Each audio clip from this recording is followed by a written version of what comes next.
ഇന്നത്തെ വീഡിയോയിൽ നമ്മൾ ഡിസ്കസ് ചെയ്യുന്നത് ക്യാവിറ്റേഷൻ ഇൻ ഹൈഡ്രോളിക് ടർബൈൻസ് എന്നുള്ളൊരു കാര്യമാണ്. കാര്യം ഇതൊരു തിയറി പോർഷനാണ്. എന്താണ് ക്യാവിറ്റേഷൻ, എന്തുകൊണ്ടാണ് ക്യാവിറ്റേഷൻ ഉണ്ടാവുന്നത്, ഇനി എന്തൊക്കെയാണ് നമ്മൾ ക്യാവിറ്റേഷൻ അവോയ്ഡ് ചെയ്യാനായിട്ട് ചെയ്യേണ്ട കാര്യം എന്നുള്ളതാണ് നമുക്കിവിടെ മനസ്സിലാക്കേണ്ടത്. അതായത് if at any point in the flow pressure of the liquid reduced to its vapor pressure, then the liquid will boil at that point. അതായത് നമ്മൾ ഒരു പാസേജിൽ കൂടി, ഫോർ എക്സാമ്പിൾ ഈ ഒരു പൈപ്പിൽ കൂടി ഫ്ലോ പോവുകയാണ്. അപ്പോൾ സർട്ടൻ എക്സ്റ്റെൻഡിൽ പ്രഷർ ഡ്രോപ്പ് വരികയാണ്.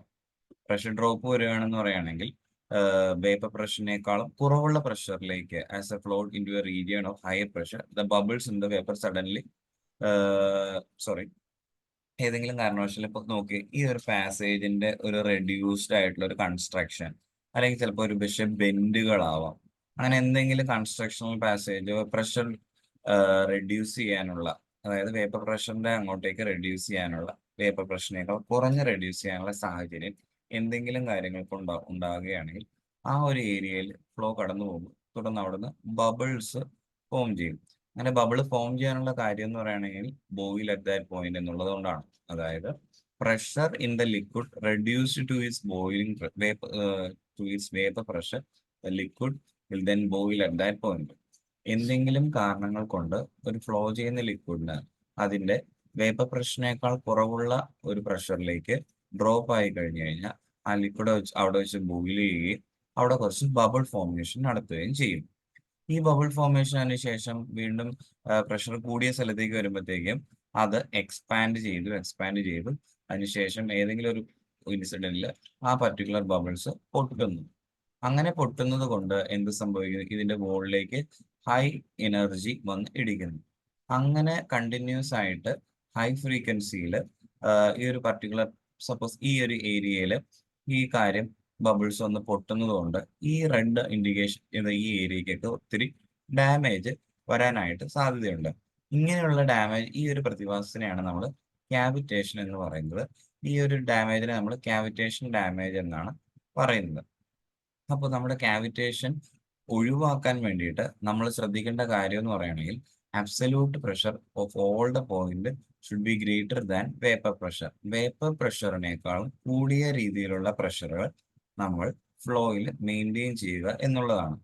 ഇത്രയുള്ള കാര്യം ഹൈഡ്രോളിക് ടർബൈൻസിൽ ഉണ്ടാകുന്ന ക്യാവിറ്റേഷൻ, അല്ലെങ്കിൽ ക്യാവിറ്റേഷൻ എന്ന് പറയുകയാണെങ്കിൽ ഫ്ലോയുടെ പ്രഷർ, അബ്സല്യൂട്ട് പ്രഷർ വേപ്പർ പ്രഷറിനേക്കാൾ താണു പോകുന്ന ഒരു സിറ്റുവേഷൻ. അങ്ങനെ താണു പോകാനായിട്ടുള്ള പല കാരണങ്ങളിലൊന്ന് ഈ ജോമെട്രിക്കൽ കൺസ്ട്രക്ഷൻ വരിക, ബെൻഡ് വരിക മുതലായ കാര്യങ്ങളാണ്. ഷാർപ്പ് ബെൻഡ്, സഡൻ ആയിട്ട് വാൽവ് ഓപ്പണിംഗ് ആൻഡ് ക്ലോസർ മുതലായ കാര്യങ്ങളൊക്കെ വരുന്നതാണ് കാരണം.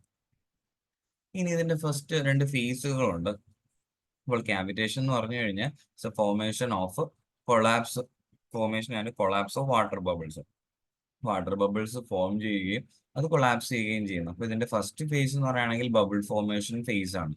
ബബിൾ ഫോർമേഷൻ ഫേസ് ഇവിടെയാണ് സംഭവിക്കുന്നത്. പ്രഷർ ഡ്രോപ്പ് സംഭവിച്ചു, അതിനെ തുടർന്ന് ഈ ഏരിയയിലാണ് ബബിൾ ഫോം ചെയ്യുന്നത്. സെക്കൻഡ് ഫേസിലാണ് എന്ത് സംഭവിക്കുന്നത്? ഇവ വലുതായിട്ട് അത് റിലീസ് ഓഫ് എനർജി സംഭവിക്കുകയും ചെയ്യുന്ന കാര്യം. ഇതാണ് ക്യാവിറ്റേഷൻ എന്ന് പറയുന്ന ഒരു ജനറൽ പ്രൊസീജിയർ. ഇത് നമ്മൾ ഹിസ്റ്ററിയിലെ MOF പഠിച്ചിട്ടുള്ള കാര്യമാണ്. ഇനി ഒരു ഹൈഡ്രോളിക് ടർബൈന്റെ കാര്യത്തിൽ എവിടെയാണ് ക്യാവിറ്റേഷൻ ഉണ്ടാകുന്നത് എന്നുള്ള കാര്യം അപ്പൊ ശ്രദ്ധിക്കുക. നമ്മളുടെ റിയാക്ഷൻ ടർബൈൻസിലാണ് നമ്മൾ ക്യാവിറ്റേഷൻ എന്ന് പറയുന്ന ഒരു പ്രതിഭാസം കൂടുതലായിട്ട് കാണുന്നത്. ഇമ്പൾസ് ടർബൈൻ അല്ലെങ്കിൽ പെൽറ്റൺ ടർബൈൻ എന്ന് പറഞ്ഞാൽ അറ്റ്മോസ്ഫിയറിക് പ്രഷർ ഹെഡിൽ തന്നെയാണ് മുമ്പോട്ട് പോയിക്കൊണ്ടിരിക്കുന്നത്. നമ്മൾ തൊട്ട് മുമ്പ് പഠിച്ചു എന്തുകൊണ്ടാണ് ഡ്രാഫ്റ്റ് ട്യൂബ് ഒരു ഇമ്പൾസ് ടർബൈനിൽ ഉപയോഗിക്കാതിരുന്നത് എന്ന് പറഞ്ഞു. അപ്പൊ ഇമ്പൾസ് ടർബൈനിലൊക്കെ അറ്റ്മോസ്ഫിയറിക് പ്രഷർ ഹെഡ് ആണെന്ന് പറഞ്ഞു. ആ രീതിയിൽ പ്രഷർ, അറ്റ്മോസ്ഫിയർ പ്രഷർ ഹെഡിൽ ഒരു കോൺസ്റ്റന്റ് ആയിട്ട് മെയിൻറ്റെയിൻ ചെയ്യുന്നതുകൊണ്ട് നമുക്ക് എന്തുണ്ടാവില്ല, ക്യാവിറ്റേഷൻ ഇമ്പൾസ് ടർബൈനിൽ ഉണ്ടാകുകയില്ല. എന്നാൽ ഒരു റിയാക്ഷൻ ടർബൈന്റെ കേസിൽ, ഇപ്പൊ ഇതൊരു റിയാക്ഷൻ ടർബൈന്റെ ഫ്രണ്ട് വ്യൂ ആണ്, സൈഡ് വ്യൂ ആണ് കാണിച്ചിരിക്കുന്നത്. ഇതിന്റെ 3 ഡയമെൻഷണൽ വ്യൂ ആണ് കണ്ടിരിക്കുന്നത്. വെള്ളം ഈ ഒരു പോയിന്റിൽ കൂടി വന്നു, ഇവിടെ ഇങ്ങോട്ടേക്ക് വരുന്നത് കപ്ലാനാണ്. ഫ്രാൻസിസ് ആണെങ്കിൽ ഇങ്ങനെ കയറിയിട്ട് വെയിനിന്റെ ഉള്ളിലേക്ക് കയറുകയാണ്. ഓരോ പോയിന്റ് കൂടി കയറിയിട്ട് ഇങ്ങോട്ട് ഈ രീതിയിൽ ഉള്ളിലേക്ക് കയറുന്ന ഒരു കാഴ്ചയാണ് കാണുന്നത്. ഇങ്ങനെ കയറിയതിനു ശേഷം in the case of reaction type at the ടർബൈൻ്റെ എക്സിറ്റിൽ അല്ലെങ്കിൽ ഡ്രാഫ്റ്റ് ട്യൂബിന്റെ ഇൻലെറ്റിൽ ഈ ഒരു പൊസിഷനിലാണ് ക്യാവിറ്റേഷൻ ഉണ്ടാവാനുള്ള സാഹചര്യം. അതിന്റെ കാരണം നമ്മൾ ഡ്രാഫ്റ്റ് ട്യൂബിന്റെ തിയറി പഠിച്ചപ്പോൾ പറഞ്ഞു. അവിടെ ഒരു നെഗറ്റീവ് പ്രഷറാണ് രൂപീകരിക്കുന്നത്. P2/ρg എന്ന് പറഞ്ഞു കഴിഞ്ഞാൽ നമ്മൾ ഡ്രാഫ്റ്റ് ട്യൂബിന്റെ തിയറി എന്ന് പറഞ്ഞു P2/ρg is equal to PA/ρg minus of HS and velocity head എന്നുള്ള രീതിയിൽ നമ്മൾ പഠിച്ചു. അപ്പോൾ അവിടെ നെഗറ്റീവ് പ്രഷർ രൂപീകരിക്കുന്നു. ആ കാരണം കൊണ്ട് എന്ത് ചെയ്യും, പ്രഷറിന്റെ ഡ്രോപ്പ് വേപ്പർ പ്രഷറിനേക്കാളും താഴുകയും അവിടെ ബബിള് ഫോം ചെയ്യുകയും അതിനുശേഷം അത് താഴെ ഇങ്ങോട്ടേക്ക് വരുംതോറും അത് ബബിള് വലുതാവുകയും അത് പൊട്ടി അതിന്റെ സൈഡിലുള്ള കാര്യങ്ങൾ ഡാമേജ് ആക്കാനുള്ള ടെൻഡൻസി ഉണ്ടാകുന്നുണ്ട്. ഇതാണ് ടർബൈൻസിൽ ഉണ്ടാകുന്ന ക്യാവിറ്റേഷൻ എന്ന് പറയുന്നത്. ഇനി എന്തൊക്കെയാണ് ഈ ടർബൈൻ ബ്ലേഡിന്റെ അല്ലെങ്കിൽ ക്യാവിറ്റേഷൻ കൊണ്ട് ടർബൈൻസിൽ ഉണ്ടാകുന്ന പ്രശ്നം? ഇത് കണ്ടോ, റണ്ണർ ബെയിൻസിന്റെ ഷേപ്പ് ഈ ഒരു രീതിയിലേക്ക് വിയർ ചെയ്യും. കപ്പിൾ ആൻഡ് ടർബൈൻ്റെ ഒക്കെ ഇത് കണ്ടോ, ഇവിടെ ഒക്കെ വളരെ ബേൺ ഔട്ട് ആവാനുള്ള സാഹചര്യം ഉണ്ട്. അതായത് metallic surface R damage and cavities are formed on the surface. അതുപോലെ തന്നെ ഒത്തിരി നോയിസ് വൈബ്രേഷൻസ് ഒക്കെ ഉണ്ടാവും. എഫിഷ്യൻസി എന്ത് സംഭവിക്കും, ഡിക്രീസ് ആവാനുള്ള കാര്യമുണ്ട്. Due to pitting action the surface of the turbine blade become rough ആകും. അതുപോലെ തന്നെ output power become less, output power efficiency കുറയും. ഇത്രയും കാര്യങ്ങളാണ് ക്യാവിറ്റേഷൻ ഉണ്ടാവാനുള്ള ആഫ്റ്റർ ഇഫക്ട്സ് എന്ന് പറയുന്നത്. ഇനി എന്ത് നമുക്ക് ചെയ്യാനായിട്ട് കഴിയും, ക്യാവിറ്റേഷൻ ഒഴിവാക്കാൻ വേണ്ടിയിട്ട് നമുക്ക് എന്തൊക്കെ കാര്യങ്ങളാണ് ചെയ്യാനായിട്ട് കഴിയുന്നത്? ഇതാണ് നമ്മൾ അടുത്ത് നോക്കേണ്ടത്. അതായത് സെലക്ടിങ് ദ സ്റ്റെയിൻലെസ് സ്റ്റീൽ. ഒന്നാമത്തെ കാര്യം സെലക്ടിങ് സ്റ്റെയിൻലെസ് സ്റ്റീൽ അല്ലെങ്കിൽ അലോയ് സ്റ്റീൽ. അപ്പൊ മെറ്റീരിയൽ സെലക്ഷനിൽ നമ്മൾ കൃത്യമായിട്ടുള്ള ഒരു കാര്യം ചെയ്യണം. അതുപോലെ തന്നെ പോളിഷിങ് പ്രോപ്പർ ആയിട്ട് ചെയ്യണം. സ്പെസിഫിക് സ്പീഡിന്റെ കാര്യത്തിൽ ലോ സ്പെസിഫിക് സ്പീഡ് ഉള്ള കാര്യം സെലക്ട് ചെയ്ത്, അപ്പൊ സ്പെസിഫിക് സ്പീഡ് എന്താണെന്ന് നമ്മൾ അടുത്ത് പഠിക്കും. അപ്പൊ ലോ സ്പെസിഫിക് സ്പീഡ് ഉള്ളത് ഉപയോഗിക്കുകയാണെങ്കിൽ ക്യാവിറ്റേഷൻ നമുക്ക് കുറയ്ക്കാനായിട്ട് കഴിയും. അതുപോലെ തന്നെ keeping the runner under water below the tail ലെവലിൽ വെക്കുകയാണെങ്കിൽ കുറച്ചുകൂടി ബെറ്റർ ആയിട്ട് കിട്ടും. ഇതാണ് നമുക്ക് എന്തൊക്കെ കാര്യങ്ങൾ ചെയ്യാൻ പറ്റും എന്നുള്ള കാര്യം.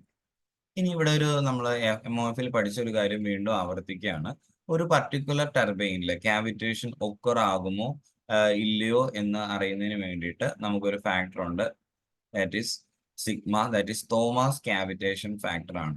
Sigma is equal to HB minus HS divide by H net ചെയ്ത് നോക്കി കഴിഞ്ഞ് കഴിഞ്ഞാൽ ആ സിഗ്മയുടെ വാല്യൂ അനുസരിച്ച് വെദർ ക്യാവിറ്റേഷൻ ഒക്കർ ആകുമോ ഇല്ലയോ എന്ന് നമുക്കറിയാം. HB is the barometric of atmospheric pressure head, HS is a suction head, net head ആണ് H നെറ്റ്. ഇപ്പൊ ഇതിന്റെ റേഷ്യോ നമുക്ക് ചെയ്ത് നോക്കുന്നതിൽ നിന്ന് നമുക്ക് എന്ത് കിട്ടും, ഈ ഒരു തോമസ് ക്യാവിറ്റേഷൻ ഫാക്ടറിന്റെ വാല്യൂവിൽ നിന്ന് we can conclude that whether the cavitation will occur or not.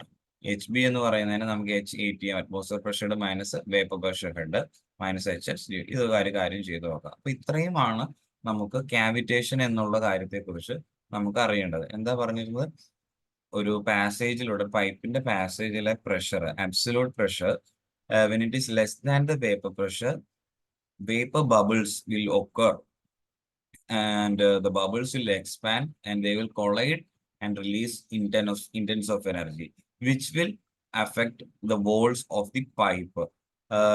ഇനി എന്തുകൊണ്ടാണ് ഇങ്ങനെ പ്രഷർ ഡ്രോപ്പ് വരാനുള്ള കാരണം? May be valve opening and closing, sudden ഒരു പെട്ടെന്ന് ഒരു നാരോ പാസേജിലൂടെ കടന്നു പോവുക, ബെൻഡ് വരിക മുതലായ കാരണങ്ങളാണ് ക്യാവിറ്റേഷൻ ഉണ്ടാകുന്നതിന്റെ കാരണം. അടുത്ത നമുക്ക് പഠിക്കേണ്ടത് ഇതിന്റെ എങ്ങനെയാണ് ഇതിന്റെ സ്പീഡ് കൺട്രോൾ ഗവേണിംഗ് എന്നുള്ള കാര്യമാണ്. അത് അടുത്ത വീഡിയോയിൽ നമുക്ക് ഡിസ്കസ് ചെയ്യാം. Okay, thank you.